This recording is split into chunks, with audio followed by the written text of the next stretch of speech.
¿Cómo andan con las clases de Maximiani?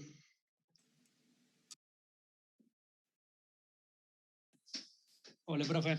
Todo bien. Bueno, Profe, le quería hacer una consulta. decime. ¿No hay recreos en los horarios estos planificados que hay Ahora, vigentes? entre una media hora, ¿cómo era? Una hora y media, bueno, ahí yo no comienzo justo a las y media, esperamos siempre un ratito. No tenemos mucho más. Ahora estamos un poco ajustados. O sea, que después de la clase del profe Maximiliani habría un recreo supuestamente Claro. Sí. Yo abro la sala de todos modos, pero no agarramos envión porque supongo que están un poco cansados. Bueno, no solo se lo voy a preguntar a usted, profe, pero Uh-huh. ¿sabe qué pasa? Que hoy vengo y Sí. venimos todos desde las 6. Y la profesora de técnicas digitales tampoco nos da recreo, o sea, nos deja ahí el límite con el profe Maximiliani. Entro No me digas. Maximiliani Sí. y no tenemos recreo con Maximiliani. Sí. Bueno, yo no tengo inconvenientes de que ustedes se tomen un recreo o que entren un poco más tarde. Lo que sí intento es aprovechar el tiempo con aquellos que, bueno, tengan consultas o cosas así para que al menos la hora y media esté disponible. No hay problema, en tu caso y en el caso de la mayor parte, sin duda, de que se tomen un respiro, ¿no? Que entren un ratito después, no sé, 15 minutos, 10 minutos, lo que ustedes quieran.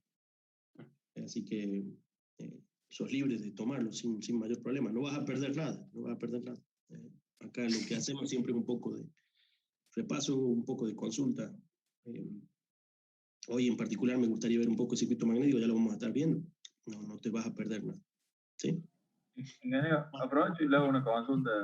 Sí. En el ejercicio que hay que comparar los circuitos de autoenclavamiento con los flip-flop, veo que usted nos mostró que hay dos circuitos de autoenclavamiento, uno que es, digamos, de prioridad cerrado y otro con prioridad, digamos, de abierto. Claro. Y hice la comparación de que es yo te digo, el autoenclavamiento con prioridad de apagado. Lo comparé con el flip-flop de NOR, hecho con NOR, y sí, digamos, se nota que las dos ecuaciones, digamos, me quedan iguales aritméticamente.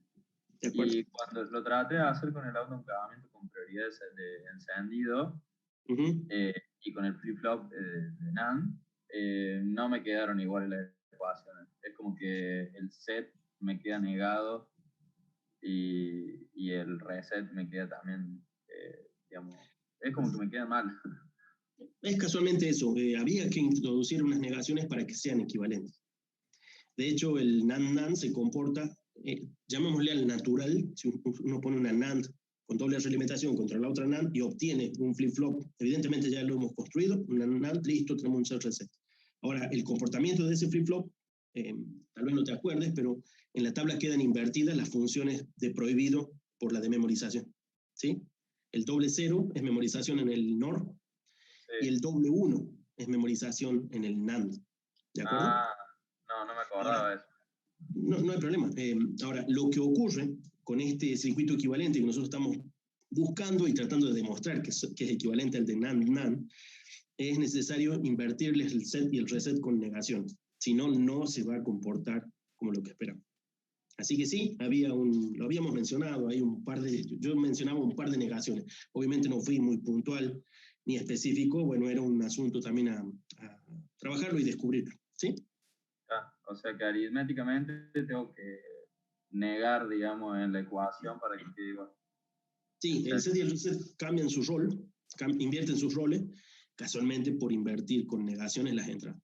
¿Sí? Bien. Así que es un doble NAND, mejor dicho, un flip-flop NAND con negaciones en set y reset. Ahí sí va a cumplir el rol del set y reset del circuito de autoenclavamiento con prioridad de encendido. ¿Sí?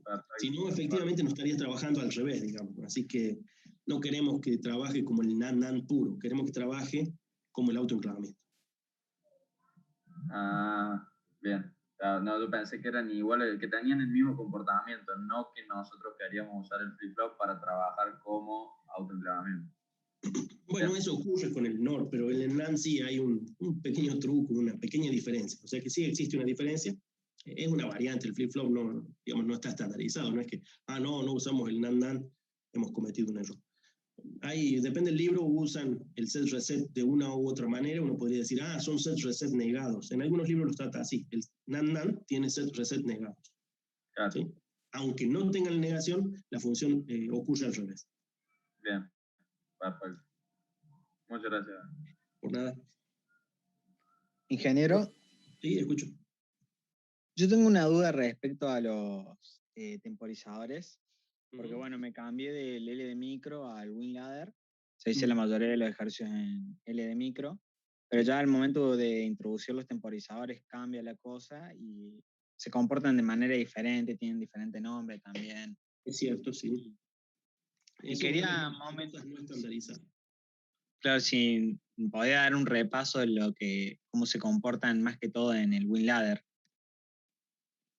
En el WinLadder, bueno, ya en un ratito, vamos a ver si nos hacemos un tiempito, vamos a ver cuánto tiempo nos queda, bueno, con esta hora y media, con que nos demoremos un rato, se nos vuela. Lo que vamos a intentar hacer hoy es un poquito de circuitos magnéticos, vamos a resolver 2 ejercicios, yo los voy a resolver un poco en papel, digamos, y los voy a guiar a ustedes en la parte del teórico necesario, es un mínimo de teórico, no doy un teórico, sino más bien usamos el Fraile Mora a modo de guía. Y vamos a ver si un poquito antes o un poquito después vemos la particularidad de los temporizadores del WinLadder. ¿De acuerdo? Bueno, ¿y cuándo habría que entregarle esta guía? La de WinLadder y bueno, circuito magnético, si empezamos ahora, sí. También ¿cuándo sería? Y la de ladder, diría yo que ahora, a mediados de este mes, tal vez poco más de una semana, 2 semanas, ponerlo. ¿Sí? Todavía no tengo un método para que me entreguen, apenas lo establezca. Bueno, yo estimo que ustedes han avanzado hasta los prácticos medianamente altos, digamos, pasando la mitad. Así que para ese entonces estimo que los tendrán resueltos. De todos modos, para eso estamos en consulta siempre. Para los prácticos difíciles, bueno, yo he sugerido un método, no lo hemos estudiado, solo lo he sugerido, así que habría que consultar un poco ese PDF que les he dejado compartido. Vamos a ver si puedo acceder acá. El PDF que sugiere el autoenclavamiento como método de solución genérico. ¿Sí? Pero hay que practicar, no sale a la primera, hay que leer un poco la guía y otro tanto intentarlo. Bueno, con eso diría yo que terminan con los prácticos más complejos de ese TP. Profe, en el tema del ascensor, que nosotros trabajamos las salidas, tenemos los botones y tenemos los finales de carrera, digamos, los sensores. ¿Qué prioridad hay? O sea, ¿cómo definimos una prioridad? Pues nosotros hicimos por autoenclavamiento, con unos amigos lo resolvimos y anda re bien. El tema es, ¿qué pasa cuando yo toco los 2 botones al mismo tiempo? P1 y P2.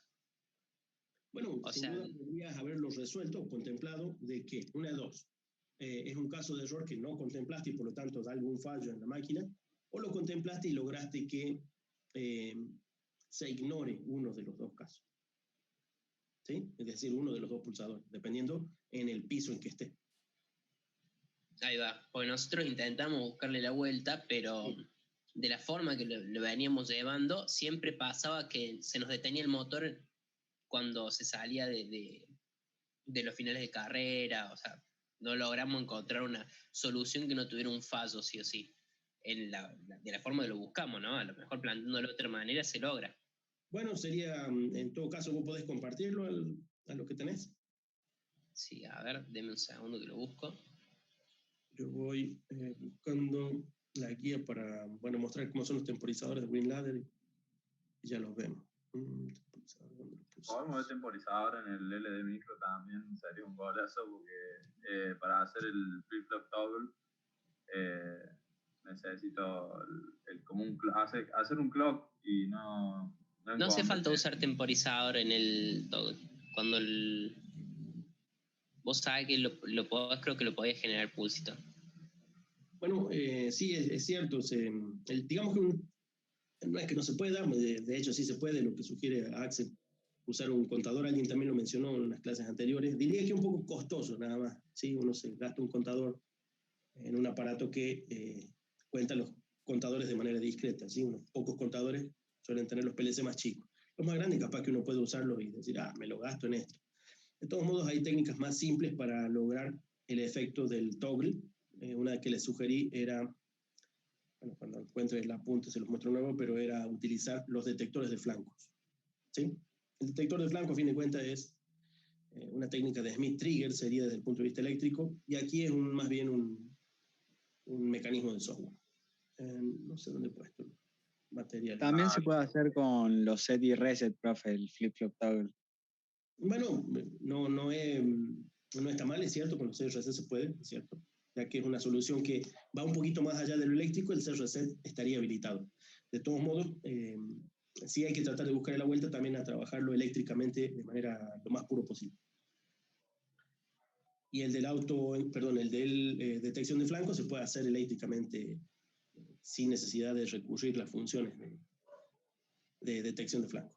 ¿Están en algún lado subidos digamos, como los circuitos? Por los primeros no, las compuertas, porque eso las hicimos en clase, pero el del toggle, el del flip-flop toggle, por ejemplo, ¿hay algún circuito de modelo como para saber, digamos, si hice la forma más simple o me complejicé demasiado, digamos? Bueno, diría yo que el flip-flop toggle lo hubiéramos buscado, algo así. Vamos a mirar un poco a ver qué circuitos encontramos por ahí. Y hubiéramos imitado el más sencillo posible. A ver si está. Uno con compuertas puras, fíjense, tal vez. A ver, no, este que es un. Yo hice sí, usé flip-flop, set reset, digamos, como con el circuito de autoenclavamiento, como son compatibles, digamos. Usé el circuito de autoenclavamiento para la parte de ahí del flip-flop, digamos, con la entrada del reset y el set. Sí. Y SR y set son memorias internas que las seteo con la T, el clock y la salida Q, digamos. De acuerdo. Es como que tengo tres líneas de tres circuitos distintos. Uno para setear el clock, el otro para el reset. Sí. Bueno, este en particular es en realidad un JK. Si ustedes miran la estructura, esta realimentación de las Q cruzadas, ¿sí? Es un JK.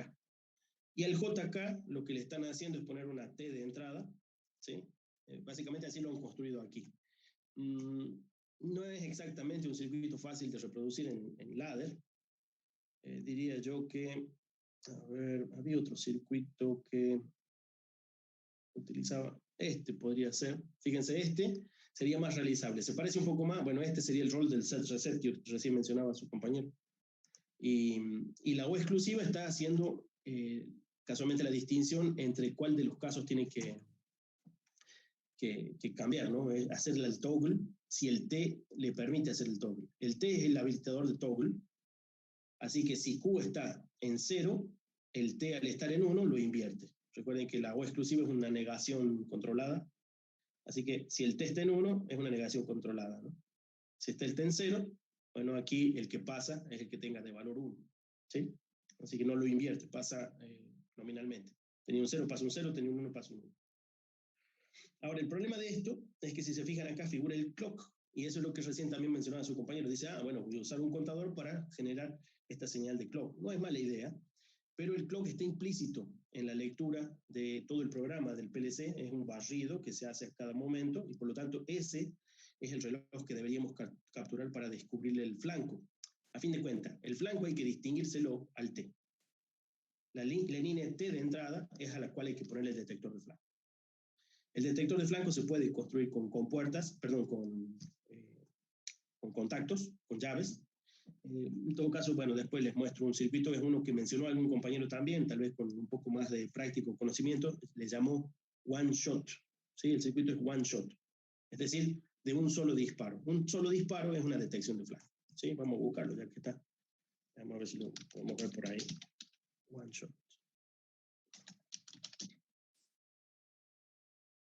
Bueno, acá hay algunos hechos, ustedes pueden ver con analógica, pero tendría que aparecernos por ahí un circuito de llaves. Vamos a ser un poco más específicos. ¿Sí? Ahí está. ¿Sí? Aquí hay algunos ejemplos de one shot. Hay que mirarlo un poquito y bueno, le van a descubrir cuál es la manera de repetirlo en su circuito. ¿Sí? El one shot, un disparo. Es una manera, fíjense que se gastan dos registros internos, si se quiere. Acá son salidas, pero podrían ser registros internos. Y lo que básicamente están haciendo es capturar el cambio de la llave original. la X0, la señal de entrada. A la X0 le ponen el C1 negado y el C0 como salida. Aquí hacen la combinación C0 con C1 y el X0, y esto le genera el C1 en un pulso. Genera un pulso, básicamente una vez más es una detección de flanco. ¿Sí? Fíjense que aquí justo tenemos un contador. Este contador descubre en el C0 un pulso que aparece cada vez que el X0 se levanta. Es un detector de flanco hecho con llaves. ¿Sí? Si ustedes se ponen a hacer equivalencias una vez más algebraicas, bueno, va a ser un poco largo, pero en ese caso podrían llegar a demostrar también la equivalencia que estamos obteniendo, que es básicamente el comportamiento de una O exclusiva y una detección de flanco, para construir el flip-flop toggle. En resumidas cuentas, para el toggle, ustedes deberían emplear o la detección de flanco mediante instrucción. Fíjense, acá están la SOTU y la SOT-D para WinLadder. No me acuerdo cómo se llaman en LD Micro, pero también las tiene. ¿Sí? Después, en todo caso, búsquenla. Bueno, no lo tengo yo a mano instalado, tengo que buscarlo en los directorios. Al LD Micro. ¿Sí? Busquen en el manual del LD Micro, está eso en línea. La manera de detectar pulsos. ¿Sí? Creo que a la llave propiamente ustedes le ponían una flechita para arriba, una flechita para abajo. Creo que ese es el símbolo que utiliza el LD Micro para la detección de flanco de una señal. O sea que ustedes dicen, a la I0 le quiero detectar el flanco ascendente o descendente. Listo. Con eso capturan el flanco y cada vez que haga el barrido solo captura el flanco. Por lo tanto no captura el nivel. En cambio con la llave en directa siempre estamos leyendo el nivel. ¿Sí? ¿El flanco de quién va a ser? No el flanco del reloj, es el flanco de la llave. Si alguien no levanta la llave, no le vamos a detectar el flanco, hermano. ¿Sí? Y en el Open Ladder, ¿cómo se llama? En el Open PLC Editor, ¿decís? Ah, el Open, sí. El Open. No me acuerdo, la verdad que no me acuerdo cómo está en el Open PLC Editor. De todos modos debe estar dentro de la librería de funciones. Es una función que no puede faltar en los ladders. ¿Sí? Siempre los ladders del PLC lo ofrecen. Profe, pero una consulta. La documentación ahí. Sí. Eso, digamos, lo que nos haría sería que solamente nos tome el accionar y no quede prendido. Por ejemplo, para el caso del ascensor y demás. Claro. Toma el cambio de nivel. Es decir, que a la llave, por más que la llave haya hecho un cambio de nivel, estaba en 0 y pasó a 1, ustedes solo obtienen un pulso de salida después de la detección de flanco. ¿Cuánto dura ese pulso? Un barrido del PLC, es decir, un T de reloj. Ese es el reloj implícito que aparece en el PLC y que no lo tenemos, no tenemos la conexión de clock para hacer sobre ella la entrada del flip-flop, ¿sí? Está implícito, el reloj está implícito. Yo lo voy a construir aquí para que lo vean trabajar. A ver, vamos a ver. Profe, ¿y cómo sería la memoria? ¿El bloque de memoria? ¿Hay un bloque de memoria, digamos? ¿O es una llave? La memoria es solo cambiar la salida por una M, al menos en el WinLadder. En el LD Micro se me olvidó cómo se llama. ¿Alguien lo sabe ya? ¿Cómo se llaman las memorias en el LD Micro? X e Y eran las entradas y salidas. X, entradas y salidas. No me acuerdo el nombre de las memorias en el LD Micro, no me acuerdo cómo se le establecía, pero bueno, hay maneras de decirle, esto es una salida, pero no es una salida física, es una salida interna, un relé interno, ¿sí? Creo no dejen de leer la documentación del LD Micro. R de registro, sí, R entonces. R para identificar las memorias dentro del LD Micro, ¿sí?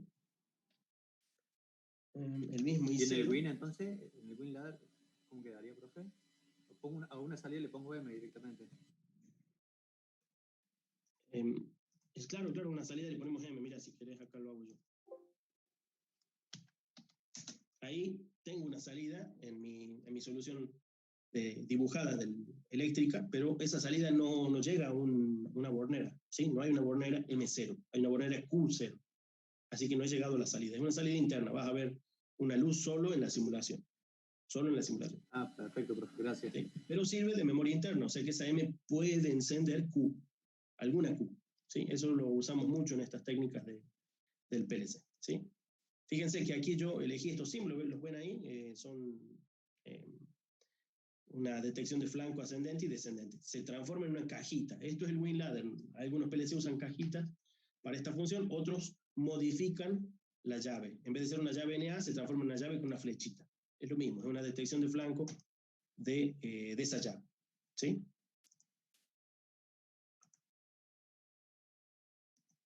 No sé si están entrando tarde o es que se cae la conexión. Bien, lo pongamos a simular esto.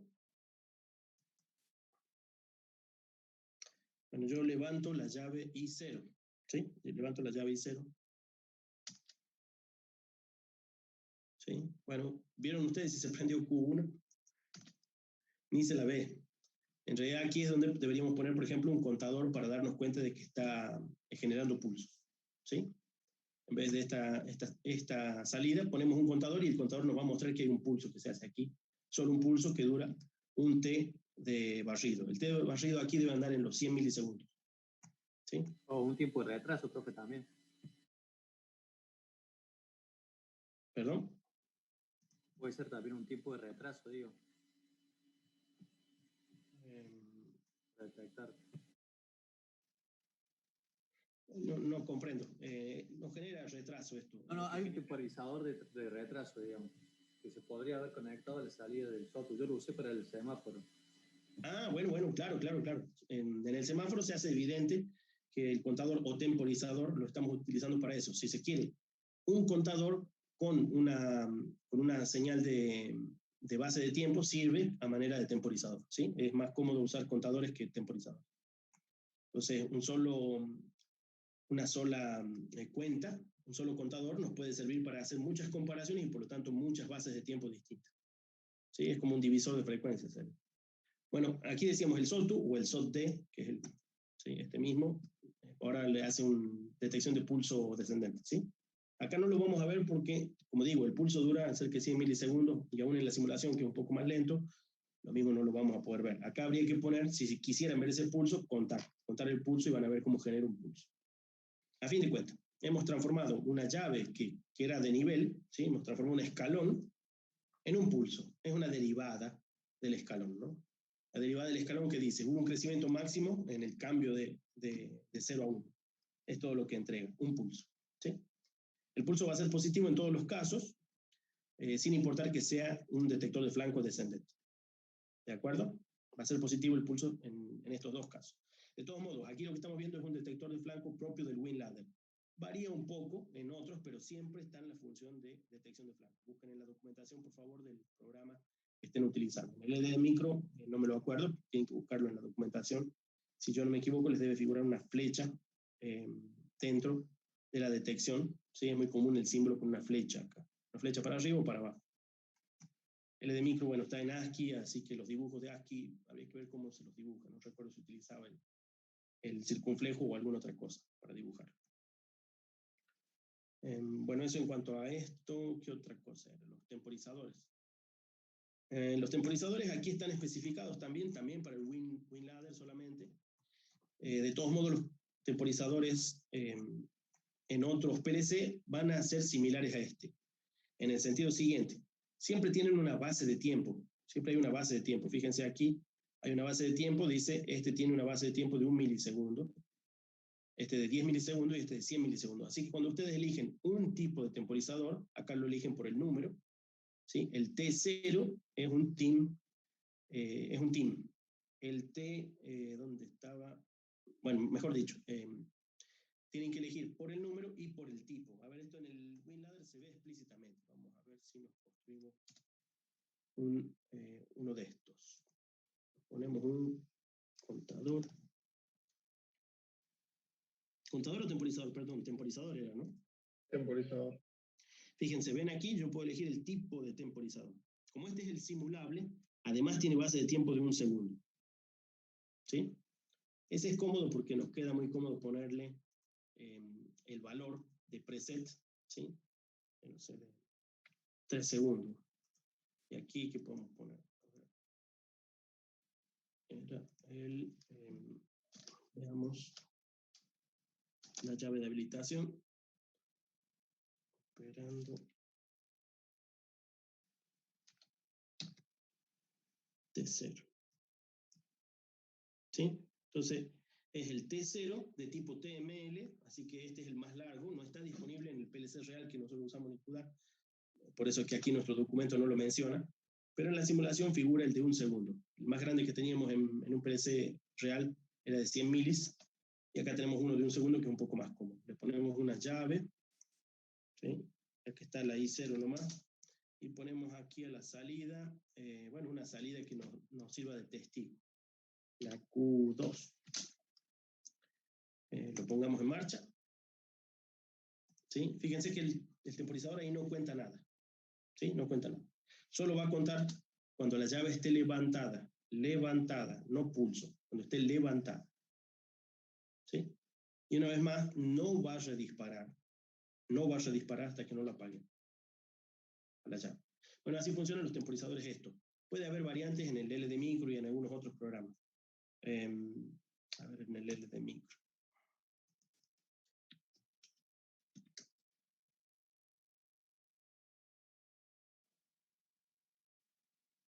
Tenemos temporizadores, fíjense que tenemos de 3 tipos. El T-on, T-off, el RTO no me acuerdo cuál es, pero en todo caso después nos lo va a mostrar aquí el propio documento. Por ejemplo, aquí tenemos, ven, temporizadores. Bueno, están encadenados aquí, son de 100 milisegundos de referencia, y este es un T-off y este es un T-on. El T-off significa que es temporización al apagado, es decir, que demora ese tiempo y apaga. El T-on, por el contrario, demora ese tiempo y enciende, ¿sí? Temporización a la desconexión o temporización a la conexión, T-off y T-on.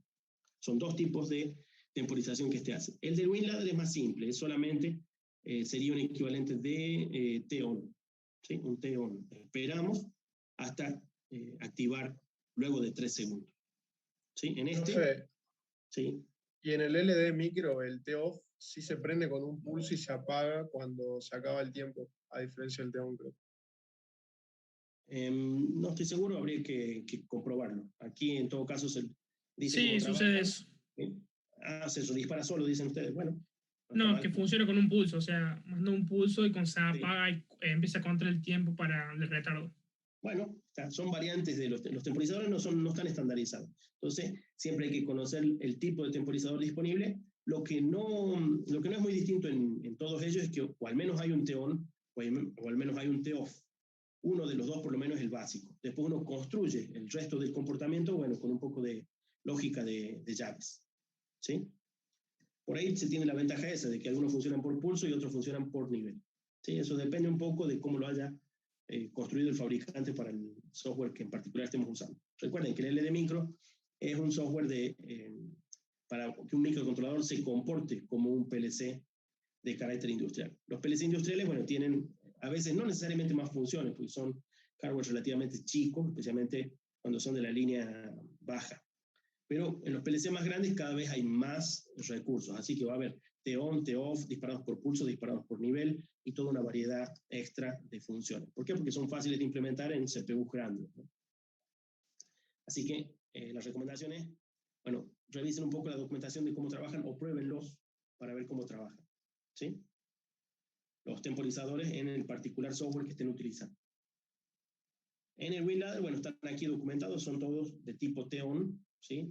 Con demora la conexión, y lo único que cambia es la base de tiempo elegida, ¿sí? Disparan por nivel, así que mientras esto esté en nivel van a contar, así que ustedes tienen que, la señal que ustedes tengan acá, si es de pulso, la deben enclavar. Si es de pulso, la deben enclavar. Eso, bueno, hay maneras de hacerlo. En vez de poner un I0, lo hacen en una línea antes o después, pero con una señal enclavada, ¿sí? Pero no se olviden del redisparo. Muchas veces nos hace falta el redisparo, como por ejemplo en los semáforos.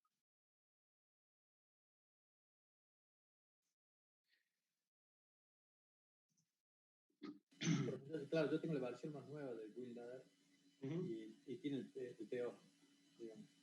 Tiene el T-off. Ah, bueno, eso. Probablemente lo que estás usando, bueno, es el OpenPLC-Net que estoy usando aquí en la configuración. Selección del PLC, el OpenNet. Y ese OpenNet, bueno, más nuevo, tenga la configuración. De todos modos, varios de estos, fíjense que estos son los modelos de PLC, varios de estos son simulables. Nosotros usamos el OpenNet sencillamente porque se conseguía el manual. ¿Sí? El manual se conseguía fácil, bueno, era el que usábamos de referencia. El Micro 3 y el Micro 3C, que son los PLC que realmente tenemos allá en CUDAR, y los traíamos al laboratorio de técnicas para usar con ustedes, bueno, esos no son muy muy nutridos de funciones, son bastante básicos. Pero es suficiente para nuestro propósito, aprender. ¿Cuál es la versión de WinLadder que estás usando? Ahí me fijo, profe, creo que es la O. ¿11? ¿11 era? No escuché bien. La 8, profe, B8. Mira. ¿Ese lo has bajado del sitio de WinLadder o de DLD, perdón, ¿cómo se llama? Se me olvidó la marca, era Micro. Micro es la marca, y bueno, una variante de japonesa, se me olvidó. Uno de los compañeros compartió en el grupo y lo bajé y lo probé y anduvo bastante bien. Bueno, mientras le funcione para simular es suficiente, está bien. Bueno, después sí, no se olviden de utilizar, bueno, en todo caso, el software asociado a su hardware, dependiendo de si están construyendo hardware. Bueno, alguien ha mencionado que aquí que estaba en el GitHub, aquí habría que irse al GitHub del LD Micro, no sé dónde está apuntado, pero por ahí debe andar. Creo que la clase pasada lo publicaron. Buscan el GitHub del LD Micro para aquellos microprocesadores que no están aquí, en especial, por ejemplo, la línea de los STM32. ¿Sí? Aquí también, profe, te entrega el Lino para Arduino. Para Arduino, para la SP8266. ¿En las últimas versiones del LD Micro? Sí, tiene, ya le digo. Sí, han puesto bastante, bueno, los ABR, los PIC 18, los ARM, la SP, y después hay otros que es un tal Controlino o algo así, pero sí hay. De Arduino, sí. Y de las compilaciones te entrega, bueno, para el CSS para los PIC, sí. El .hex, el .dino para Arduino, bueno, Pascal, el ARM GCC para 32 bits de ARM. Claro. Hay muchos tipos de compilaciones, así que... Mucho. No sé acá dónde buscar para ver dónde está la documentación que diga cuáles son, pero bueno, después analícenlo ustedes si van a trabajar con esas plataformas. Bueno, aprovechenlo, el LD Micro es relativamente pequeño, potente y bastante amplio en hardware. Bueno, ¿alguna cosa más respecto de este tipo de temporizadores, contadores? Los contadores también tenemos diversidad. Acá estos son los del WinLadder, una vez más. El contador, fíjense que este contador permite pulsos hacia arriba y pulsos hacia abajo. Un tipo de contador, lo van a encontrar ese tipo de contadores en ciertos PLC o en ciertos software de PLC. Este otro tipo de contador, solo los pulsos van en una sola entrada y la selección arriba-abajo, por nivel, les dice si cuenta hacia arriba o cuenta hacia abajo a esos pulsos, a esos mismos pulsos. Y un contador simple, que es el que en realidad la mayor parte de los PLC siempre ofrecen, es un contador muy simple, sencillamente es un sumador ascendente. Entra en pulso y cuenta para arriba, y punto. A lo sumo tiene un reset. Es el más común, depende un poco más, una vez más, de lo implementado en software. ¿Sí? Lo más potente de los contadores son los comparadores. Los comparadores. Uno pone un único contador a contar como alguna base de tiempo que ustedes establezcan, supongamos que fuera la de 100 milisegundos. Sí, ponen el contador hasta, bueno, estos son hasta 9.999. Así que tendríamos una base de tiempo de ¿cuántos? Tendríamos hasta unos 1000 segundos, una cosa así, una base de tiempo que nos permitiría contar hasta unos 1000 segundos. Con estos comparadores lo que logramos es, si ustedes comparan por igual, cuando el contador pase por 10, ¿sí? Lo que van a obtener es un pulso sobre Q0, ¿sí? Porque recuerden, va a estar en 10, va a levantar. Cuando pase a 11, va a bajar.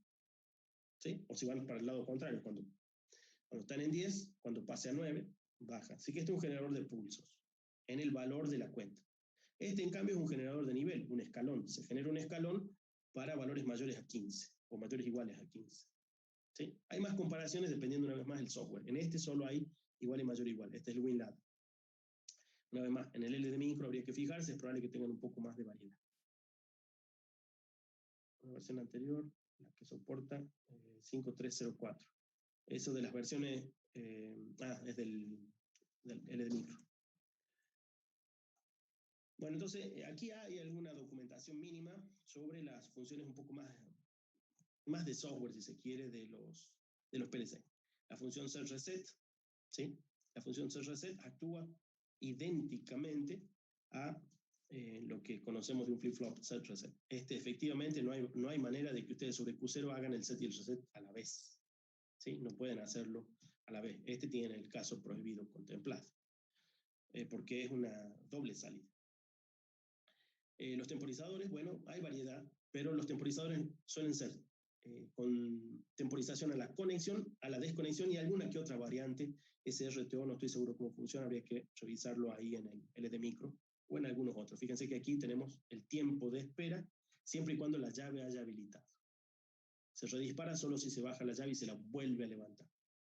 ¿Sí? Estos diagramas están ahí para ver el funcionamiento típico. Estos serían los contadores. Una vez más, les repito que estos son los contadores de WinLadder. Si están en WinLadder, se comportan así. Puede haber, como alguien tiene versiones un poco más nuevas, puede haber que en el PLC simulado encuentren además comparaciones extras, ¿sí? O tipos extras de temporizadores. Detección de flancos, en WinLadder figura como una caja, como una función a operar sobre una entrada. ¿Sí? Le detecta el flanco, entrega un pulso. El pulso dura lo que una secuencia de barrido de todo el programa del PLC. ¿Sí? La secuencia de barrido suele ser fija, 100 milisegundos en este PLC es típico, en otros, bueno, depende un poco de la frecuencia de trabajo. Bueno, aquí hay un diagrama temporal de cómo trabaja el tiempo de barrido ese del que les hablaba. En el entrenamiento, bueno, habíamos dicho de que lo más interesante aquí para resolver son, bueno, el de la cisterna, el ascensor simple. Sin duda los de tiempos son un poquito engorrosos, no hay otra que buscarle la vuelta hasta que los tiempos se comienzan a encadenar y se logre el efecto ¿sí? Es interesante realizarlo con comparaciones y contadores con base de tiempo. Me parece más claro. No quiere decir que no se pueda hacer con temporizadores. Claro que se puede hacer, así que es una cuestión de encadenar temporizadores y lograr el redisparo. No se olviden nunca del redisparo. Bueno, sería, o mejor dicho, por ejemplo, sería interesante que lo construyan con autoenclavamiento. Alguien había mencionado haberlo hecho y tener algunos problemas menores. ¿Podríamos verlo? ¿Lo tiene a mano? Yo el que hice fue para 2 pisos, profe, con autoenclavamiento. Para 2 pisos, bueno, lo veamos en 2 pisos y vemos las situaciones particulares que mencionaba, para que lo podamos ver con todos si tuvieron un problema similar o para que le encontremos una... Bueno, nunca la solución es justo la última y la mejor, es una solución que es posible, son varias soluciones posibles, veamos alguna. Profe, no me queda claro el tema de la reactivación que hizo usted. ¿De qué, perdón? La reactivación esa que dice en los contadores. Bueno, el sistema tiene que andar una y otra vez, o sea que no es que vos vas a hacer rojo, amarillo y verde en la primera secuencia y se apagó el semáforo. Hay que volver. Cuando termine el verde, que se active el rojo, digamos. Claro, digamos, no es que haces una secuencia y se apagó. Imagínate vos lo que serían, más allá de los lindos cortes de luz que de vez en cuando dejan afuera el semáforo, que te contraten a vos para hacer un semáforo y funcione una vez, o una vez en el día. Entonces, la idea sin duda es que el sistema está continuamente andando, lo que quiere decir que ustedes tienen que pensar que el sistema, el último que activó, supongamos que fuera el verde, como decías vos, después del verde, ¿qué sigue? A ver, tendríamos el proceso de amarillo, me parece. Claro, ¿no? Verde, amarillo, y recién avisa rojo. Y después rojo, el verde, de nuevo. Bueno, por eso, si el último nuestro hubiera sido un verde, lo que debemos hacer es redisparar al amarillo y del amarillo continuar hacia el rojo, en fin. ¿Sí? Claro. Eso sería el redisparo del sistema. Me refiero que no piensen en el sistema como, logré rojo, logré amarillo, logré verde, listo, terminé. El verde tiene que volver a activar, bueno, el que le siga. ¿Sí? Profe, yo tengo uno hecho. Sí. Con tiempo. Yo tengo el semáforo hecho con tiempo. Está muy bien. Los temporizadores son una solución típica. Los contadores son una más flexible, especialmente cuando aparezcan más tiempos a controlar. No está de más, y esto es una sugerencia. Te muestro, profe, y con contadores. Le muestro, profe, eso era lo que habíamos hecho, digamos. Teníamos las 2 entradas, XP1 y XP2. Sí. Y cuando... A ver, te lo puedo simular.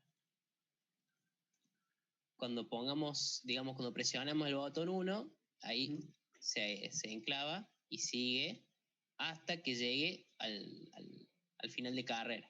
La duda nuestra era cuando se tocaran los dos botones al mismo tiempo. subir y bajar. Si bien, estando en un solo piso, ya al final de carrera un final de carrera está presionado, entonces el ascensor va a subir directamente, pero en la mitad del recorrido que pasaba. Y lo intentamos solucionar poniendo las mismas dos entradas, como si fuera una AN, y la salida, ingresarla, digamos, acá y haciendo que se frene directamente. No sé si a lo mejor era necesario o no. Me parece buena solución, me parece interesante porque ustedes han logrado introducir una condición especial que impida, el disparo de cualquiera de las dos condiciones fuera del lugar. No está mal, me parece una interesante solución también. Entonces activamos y activamos los dos botones al mismo tiempo, a ver si. A ver, 1 y 1, automáticamente se detienen las dos salidas y el motor se frena hasta que suelte un botón, por ejemplo, suelte el P2 y sigo subiendo hacia arriba. Bueno, es interesante. De todos modos, se supone que para un montacarga, sí, efectivamente nosotros tenemos el control acá. Y en el caso de que fuera un ascensor es un poco más complejo, sin duda. No nos basta con solo estos sensores y estos pocos actuadores. Pero está un poquito extraño. De todos modos, eso ocurre. Viste que uno va y aprieta de nuevo como si estuviera detenido. No es un comportamiento típico. Eso depende de cómo esté trabajando el sistema que estamos diseñando. De todos modos, sí sería interesante que no permitas el disparo, es decir, que tu marcha, fíjate que la parte del circuito de marcha, el que da la marcha, sea una condición múltiple. Una condición múltiple que se podría dar para evitar que se dispare fuera del lugar. Y de hecho, que se redispare a mitad de camino. Digamos, o sea, tendremos que mantenerlo hasta que no llegue al final de carrera, no importa que lo toquen, se mantenga con la posición de subida. Eso ya lo lograste porque es un autoenclavamiento y se va a cortar por lo que vos has mencionado que corta, que son los fines de carreras de llegar al lugar que buscamos. Ahora, lo que importaría es disparar solo si estoy en el piso contrario. Y eso lo podremos poner a la entrada directamente, el piso contrario. Un serie. Se da el pulsador de quiero ir para arriba, pero además estoy abajo. Es un serie. Se debe agregar otra condición del P1 en el P2 y del P2 en el P1. También es válido. De todos modos, ese me parece que estaría permitiendo los redisparos de los que hablamos. Entonces, dependiendo de si el redisparo les parece a ustedes natural o es parte del sistema, pueden permitirlo o impedirlo. ¿Sí? Es una variante también linda. Buenísimo, profe. Entonces ya lo vamos a ver y agregar. A ver si lo... En lo que decíamos, que es un método general, es esto. Fíjense que aquí se da el comando, es decir, el pulso para ir para arriba y la posición en la que estoy. ¿Sí? Entonces, ¿en qué posición estoy para que sea válido? Bueno, era estar en el piso de abajo para ir para arriba. ¿Se entiende? Entonces, si estoy en el piso de abajo y aprieto para ir para arriba, listo, dispara. ¿Y cuál es la condición de corte? La posición final del movimiento. Es decir, que este esquema que aquí se muestra, se puede ver más grande esto, ¿no? Este esquema que estoy mostrando acá es una forma general para un movimiento que vaya desde una posición 0 a una posición N. ¿Sí? Es suficiente con eso. En realidad, bueno, uno de movimiento debería ser algo así. Posición 0 a la posición 1. ¿Sí? Que se dé con una condición extra. Esto puede ser un comando o un indicador de ciclo. Entonces, para movimientos simples, nos bastaría con tal vez un pulso, un comando, un indicador, una tecla, algo, y verificar que estemos en la posición a la cual le permitimos ir hacia la otra posición. Este no tiene redisparo, ¿no? Este no se va a poder volver a disparar si ya se movió. ¿De acuerdo? Eso es lo que recién le sugería a su compañero. Y le estoy sugiriendo ahora a todos.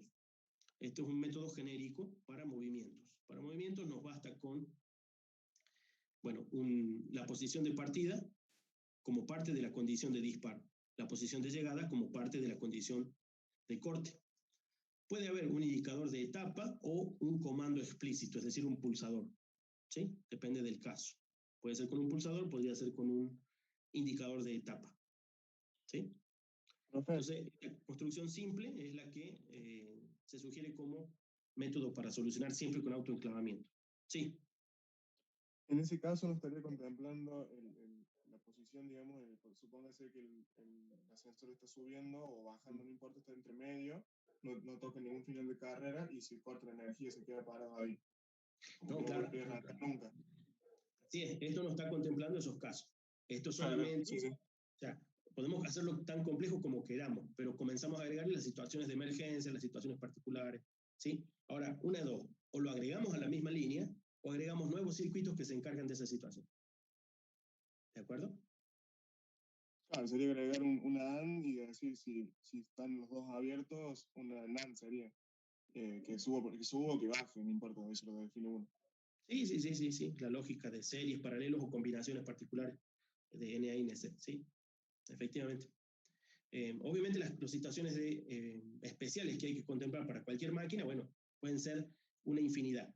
En algunas máquinas está contemplado un mínimo y no en todas las máquinas están contempladas todas las posibilidades, ¿no? Ustedes saben que todas esas posibilidades, ¿qué son? La combinación de todas las cosas que pueden estar prendidas y apagadas, todas combinadas a la vez. Así que si tienen solo 10 elementos que se prenden y se apagan, sean entradas y salidas, ya tienen ustedes 1024 situaciones para contemplar.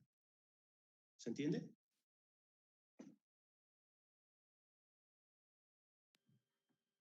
Sí, profe, se entiende, sí. Bueno, esas son las pantallas azules de Windows o cualquier otro error que hayan encontrado por ahí. No se puede contemplar todas las posibilidades y hay algunas posibilidades que tal vez ocurren muy seguido. Bueno, esas capaz que el fabricante no las contempló y la realimentación al fabricante puede ser mala. Ahora, si el sistema es relativamente pequeño, todavía podemos contemplar casi manualmente varias de estas situaciones como las que mencionaron ustedes, ¿no? Claro que hay que contemplarlas cuanto más seguridad debamos proveer a la máquina o a los operarios. Por ejemplo, ustedes han visto esas máquinas en las cuales tenemos dos botones que están alejados y usted tiene que alejar las manos para apretar uno y otro botón. Si no aprietan ambos botones, no se dispara. ¿Dónde está escrita esa condición en forma de ladder? Es un serie, evidentemente, para esto, ¿no? Habría un serie de dos botones aquí para poder hacer el disparo. ¿Sí? Eso generalmente son en las cizallas y en algunas otras máquinas en las que el operario no tiene que tener la mano cerca de donde la máquina opera. ¿Sí? Entonces, para obligar al operario es que tiene que apretar dos botones alejando las manos de donde la máquina está trabajando. Bueno, son condiciones de seguridad que se van sumando y uno puede sumarlas a las condiciones para hacer máquinas complejas, ¿no? Entonces, las máquinas más simples, decíamos, podemos activarlas con un simple autoenclavamiento. Una máquina simple es de un solo motor o de una sola salida. Una máquina un poco más compleja, teníamos un motor en dos direcciones. Bueno, dos autoenclavamientos, habrá una condición de marcha que puede ser compleja, esa serie que recién sugerimos, esa serie que hizo también de parada su compañero que compartió, y las variantes que están sugiriendo ahora, ¿no? Algunas otras series condicionando o la marcha o la parada, ¿sí? O un corte general. ¿Sí? Aquí fíjense que la marcha está libre y la parada está condicionando la realimentación. Bueno, estos son los dos autoenclavamientos. Aquí tenemos un método para ciclos y movimientos. Si hay que recordar que estamos en cierto ciclo o cierta etapa, debemos hacer entre la posición 0 y la posición n de esos movimientos, memorizar en una memoria, guardar en una memoria ese ciclo, sabiendo que ese ciclo está activo. ¿Sí? Esto es válido para la grúa especialmente. La grúa tiene dos ciclos al menos distintos y según en qué ciclo esté, los movimientos son distintos. Pueden ser coincidentes en algún punto, pero son en dos ciclos distintos. Así que hay que distinguirlos. Esta memoria es solo para memorizar en qué etapa está la máquina. En qué etapa está la máquina. Aquí está escrito, bueno, como el otro tipo de autoenclavamiento. Aquí tenemos, por ejemplo, ya un movimiento propio de un ciclo. Si en ese ciclo se realiza un movimiento que vaya de la posición 0 a la 1, está condicionado por el ciclo. Si no se dispara el ciclo primero, no va a haber movimiento alguno. ¿Sí? Profe, cada movimiento lo hace por dirección, ¿no? Si nosotros quisiéramos ir a una dirección y a la otra, tengo que generar de vuelta otro movimiento. Así es, o sea, conviene hacerlo así. Después uno puede, sí, lo que hace uno siempre. Factorizar, agrupar, comenzar a combinar, dependiendo de si es necesario ahorrarse algo. ¿Sí? Profe, yo en el ejercicio de la grúa tengo una pregunta. ¿Cómo represento la salida de los movimientos? Con M's, memorizas todas las salidas de movimientos y después activas la Q correcta, sumando M's. Ah, eso claro, porque yo lo hice de otra forma, pero no sabía si estaba bien. Bueno, sin duda, parte del ejercicio estaba hecho para que ustedes descubran soluciones. Así que Alguno estará orientado porque hizo algo de ladder en algún momento o porque trabaja con ello. Alguno lo hizo pensando en técnicas 1 y encontró un método. Otro pensó en máquinas en secuencia, en fin. Hay muchos métodos, no hay un único método. Lo que sí tratamos de hacer con soluciones ladder es que sean prácticas, rápidas de generar, y uno se entrene en ellas de tal manera de poder rápidamente cablearlas. ¿Sí? Te escucho. Claro, pasa que yo a las salidas les puse un nombre como para representar, no sé, un bus de datos de 4 bits, donde 2 bits son para un motor y 2 bits son para el otro, digamos. Pero no sabía si podía ser así o no. Lo detallo en el informe, entonces. No sé si aquí se especifica exactamente los nombres de las salidas, creo que no. A ver, veamos. Accionamiento de una grúa, se trata de controlar una grúa que realice los ciclos representados en la figura. Partiendo de la posición X, hasta llegar a la posición tanto, En el ciclo 1 debe activarse un electroimán, o sea que hay una salida extra conectada a una de las salidas del PLC. No se dice, está en implícitos, así que lo más probable es que uno utilice, como decías vos recién, 4 salidas, porque tenemos 2 para los movimientos de uno y otro lado de un motor y 2 para los movimientos de uno y otro lado del otro motor. ¿Sí? Hay 2 motores, ustedes ven que esto es un XY, como en un CNC, como en una impresora 3D, al menos este es el XY, no el Z, ¿sí? Solo el XY. Entonces tenemos un motor para las X y un motor para las Y. Bueno, no sé si lo dije al revés de la convención, pero está lo mismo. Un motor hace subir-bajar, otro motor hace movimiento lateral. Así que esos motores que tienen, bueno, lo que hemos hecho en un radio como este, que era un único motor, pero había 2 salidas. Una salida para arriba, una salida para abajo. El motor es el mismo, pero tiene 2 direcciones. Acá no hay motor de 4 direcciones, o al menos no son típicos. Así que tenemos que combinar mecánicamente 2 motores para formar los movimientos X y Y de esta grúa. Está bien, 4 salidas. Más la salida del electroimán. Sí. No, le decía que gracias. Por nada. Bueno, vamos a hacer un poquito de circuito magnético.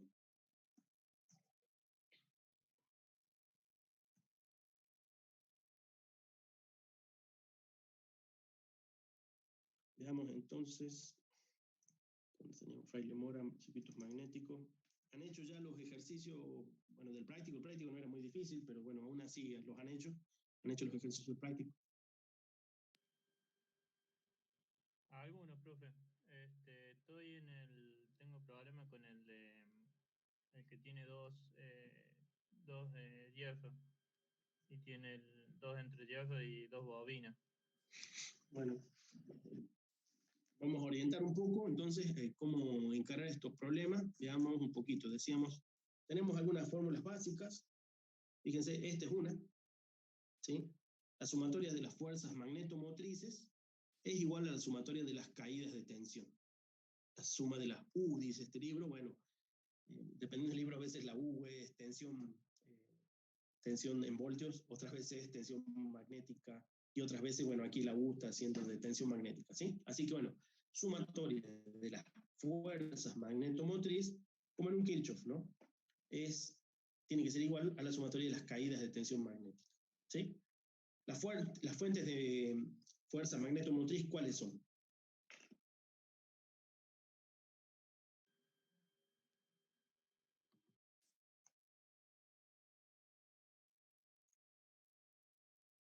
Las fuentes de fuerza magnetomotriz, ¿cuáles son?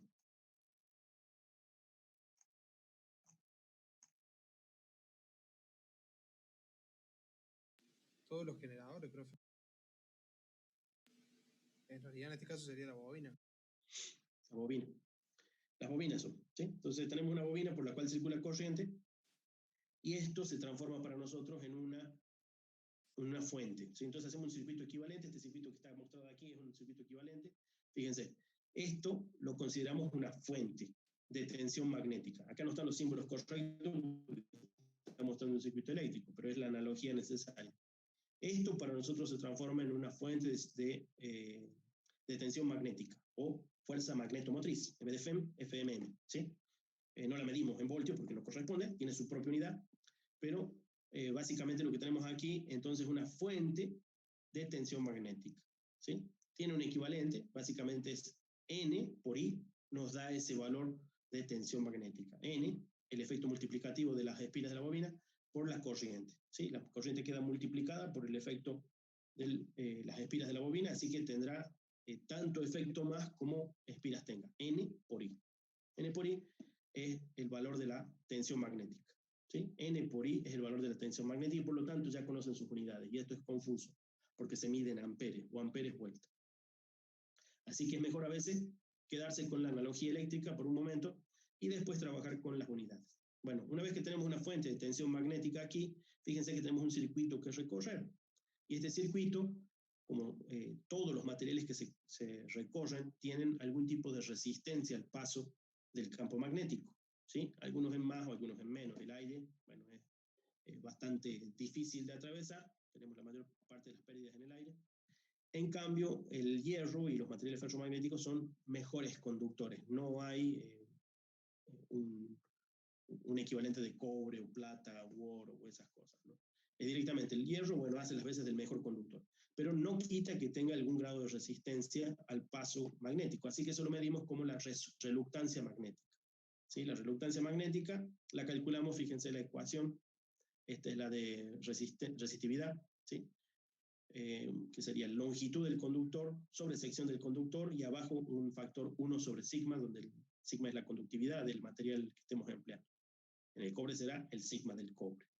Bueno, el equivalente de este para nuestros circuitos magnéticos es una fórmula muy, muy parecida, nada más que tiene 1 sobre la permeabilidad del material, 1 sobre la permeabilidad del material, la longitud del circuito magnético y la sección del circuito magnético. ¿Sí? Y usamos la R, casualmente por analogía, para que al menos se parezcan las resistencias con las que trabajamos en un circuito eléctrico. Así que tenemos la sumatoria de FEM es igual a las caídas de tensión R por I. Las sumatorias de FMM, fuerzas magnetomotrices o tensiones magnéticas, es igual a la sumatoria de reluctancias magnéticas por flujos magnéticos. ¿Sí? Fíjense que hasta se ve la I ahí para que sea análogo. R por I, y acá hasta pueden poner la B. En muchos libros se usa la B. Si quieren con un subíndice M para saber que es una tensión magnética. ¿De acuerdo? Así que tenemos esta analogía eléctrica con la cual vamos a lograr tener este comportamiento. Acá hay un único error, ya lo hemos mencionado en la clase pasada. Sumatoria de las corrientes magnéticas, sumatoria de flujos, debe ser 0. ¿Sí? Es un circuito cerrado, así que la suma de las corrientes tiene que ser, perdón, en los nodos tiene que ser 0. En este caso es en el circuito magnético. En el segundo lema de Kirchhoff tenemos el equivalente del de tensión, la suma de fuerzas magnetomotrices, ¿sí? Es igual a la suma de las caídas de tensión en el circuito. O lo que es lo mismo, esta suma menos esta otra, o la suma de ambos, mejor dicho, sería un 0, como esperábamos. La reluctancia, que tiene la fórmula similar a la resistividad, no a la resistencia, sino a la resistividad del material, ¿sí? 1 sobre mu por la L sobre S. ¿Sí? S es la sección del camino magnético, L es la longitud del camino magnético. Reluctancia en serie es, como veníamos trabajando con resistencia, sumas nomás. Y acá sí hay una confusión, ahí el impresor se ha olvidado poner 1 sobre, ¿no? Evidentemente se ha olvidado poner 1 sobre. Si no, serían iguales en serie y en paralelo, cosa que no es cierto. Bueno, con esas distinciones, a ver qué otra cosa. La reluctancia se mide en 1 sobre Henry. 1 sobre Henry. ¿Qué otra cosa? A ver... ¿Cómo sería, ingeniero, para la primera parte, la primera ley, segunda de Kirchhoff? La suma de los flujos magnéticos es 0. Bien. La suma de las tensiones magnéticas... ¿Perdón? Eso sería como en un nodo, por así decirlo. Sería como en un nodo. Nada más que en el caso de los circuitos magnéticos, trabajamos en todo caso en el propio circuito. ¿Sí? No trabajamos exactamente en los nodos, pero es un equivalente de ese. ¿Sí? La sumatoria de los flujos es 0. Obviamente que si vas a algún nodo vas a encontrar la sumatoria de flujos en 0. ¿Sí? Pero para encontrar nodos, el circuito no tiene que ser un solo círculo. ¿Sí? Y en el caso de las tensiones, bueno, es lo mismo que en Kirchhoff, nada más que hablamos de tensiones magnéticas. Recuerden que las tensiones magnéticas son N por I. N, número de espiras, y la corriente que la circula. Y en el caso de el R por I equivalente de este, serían la reluctancia magnética de cada sector del circuito, sumado en serie, ¿sí? Sumados en serie, y en el caso de la corriente magnética equivalente a la corriente eléctrica. geométrica, ¿no? R por I, uno diría, ¿sí? La sumatoria de los R por I, o sea, de las caídas de tensión. Acá tenemos la manera de calcular las reluctancias de cada sector. Fíjense que para los sectores necesitamos datos geométricos, la longitud y la sección. Y el dato de mu, bueno, es el mu cero para el caso del aire y el mu relativo para el caso del hierro o de otros materiales. ¿Qué más? Bueno, no tenemos mucho más. Vamos a ver si hacemos.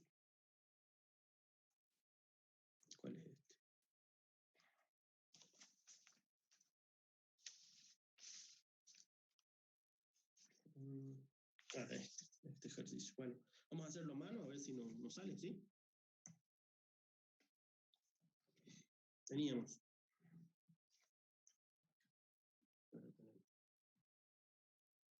Tenemos tiempo.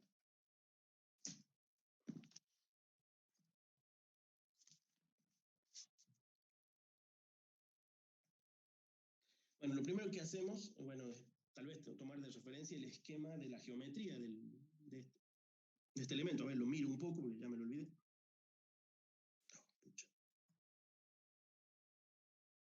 Bien, fíjense ustedes aquí, nos dice longitud de todo este camino, ¿sí? Longitud de todo este camino. No sé por qué se me ha puesto así el curso.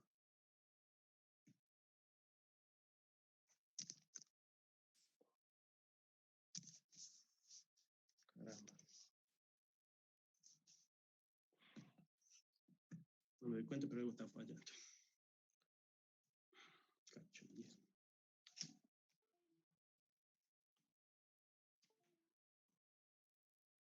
Ya sé que. Bueno, disculpen ustedes. No sé qué. Bueno, voy a tratar de indicarlo, de dibujar a pesar de esto. Decíamos aquí. Pueden ver ustedes la manito, no sé si tiembla la manito ahí. Ah, no, se ve mejor ahí. Sí, se ve. ¿Se ve? Bueno, tenemos ahí la longitud, ¿sí? La longitud de este lateral del núcleo. Nos la dieron de datos, L es 700 milímetros. Tenemos la longitud de este camino del núcleo central. Eso es de, ¿cuánto dice? 250 milímetros. Sí. El otro lateral, bueno, es simétrico, así que podemos considerarlo que es de la misma longitud, nos lo indica ahí la flecha. ¿Sí? Por otro lado, hay un entrehierro. El campo magnético o el flujo va a atravesar el aire, se va a abrir un poco, se va a expandir un poco, cuanto más lejos esté el otro frente magnético, bueno, se va a abrir un poco más, o sea que va a haber un poco de fugas. En principio se suele considerar que si el entrehierro es muy pequeño en longitud, como en este caso, fíjense, 1 milímetro, la sección es prácticamente la misma que la que venía teniendo en el material ferromagnético. Así que teníamos una sección de 4000 para un núcleo de 4000, ¿sí? Ahora, si alejáramos un poco más ese entrehierro, es decir, si lo hiciéramos un poco más largo el entrehierro, la sección del entrehierro comenzaría a ser mayor. Hay algunas fórmulas de aproximación para ello. ¿De acuerdo? Entonces, ¿cuántos espacios de sección atraviesa en el aire? Consideramos que el mismo que atravesó en el hierro al pasar por ahí el flujo.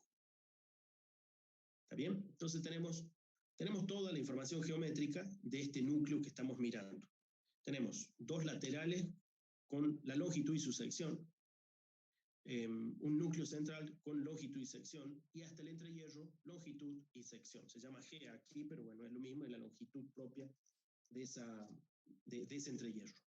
¿Se entiende esto? Sí, profe. Bueno, ¿alguna pregunta? Pregunten, ¿no?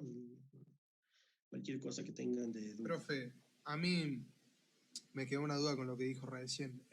Cuando hablaba de la sección, o sea, ahí lo que está diciendo que, digamos, el L, digamos, del entrehierro es de 1 milímetro, pero la sección es la misma que la de todo el núcleo, para hacerlo más fácil. La misma que la del núcleo central. Está bien. Sí, sí, sí. Eso estábamos diciendo, que es la misma la del núcleo central, como si no hubiera habido cambios. En la realidad sí hay cambios, pero cuanto más pequeño sea el entrehierro, más parecido a la sección que venía atravesando es.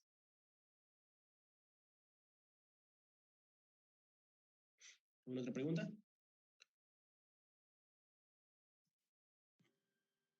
Profe, una pregunta. He visto que, como dice usted, el entrehierro, por ahí algunos le dicen un porcentaje de la sección. Sí. Cuando no te dicen así, obviamente usted lo toma como si fuera la misma sección. Y si no, no es que yo lo tome. Grande, ¿cuánto se toma? En este problema se sugiere que la sección es la misma.